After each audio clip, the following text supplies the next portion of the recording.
We all ready for that matriarchy?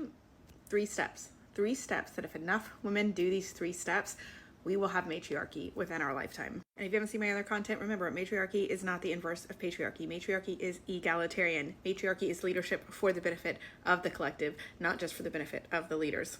Every one of you can participate in bringing it about. Step 1, you need to share your stories with other women, and you need to consume the stories of other women.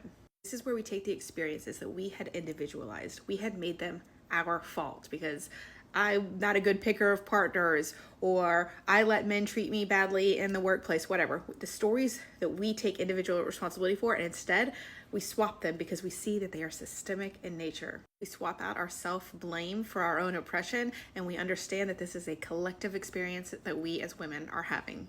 This frees up our physical energy and our psychological energy because we are no longer engaging with the story that there is something wrong with us.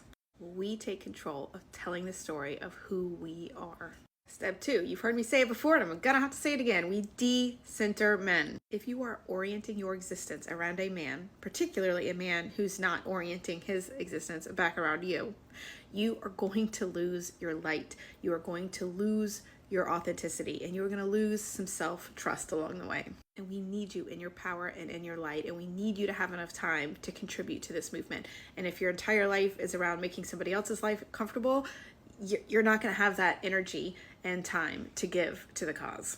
So much of patriarchal control takes place within the form of the nuclear family. It keeps women tired. It keeps women sick. It keeps women underperforming in their career. Like, the stats are there. Married women suffer in all of those areas, and they suffer because they are centering their partners. I'm not saying you have to divorce your guy, but I am saying it's time to center yourself. Or divorce him. It's super on trend right now. Number 3, we rip power from government. A government largely run by men, by meeting each other's needs and not relying on government. It's mutual aid, mutual aid, mutual aid. It doesn't have to be formally organized, but it can be. It's an opportunity to build networks amongst your friends, amongst your neighbors, and help meet each other's needs. Walk each other's dogs, drive each other to the airport, watch each other's kids, cook each other meals when you have the extra bandwidth.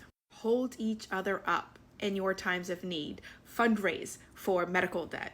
The list of possibilities is as infinite as your creativity. When we have taken back the story of who we are, and in doing so dealt a devastating blow to traditional media, which is largely run by men, and when we start meeting our own needs and need the government less and less, which is not to say don't vote, but it is to say that when we don't rely on them and we rely on one another, we do weaken their power. So we don't have to barge in tomorrow and take over all of media and take over all of government from men. No, we give it to ourselves by weakening the power of those institutions and diffusing the power among the masses instead of the few men that hold it. So many of us are already doing this that it is just a matter of when, not if.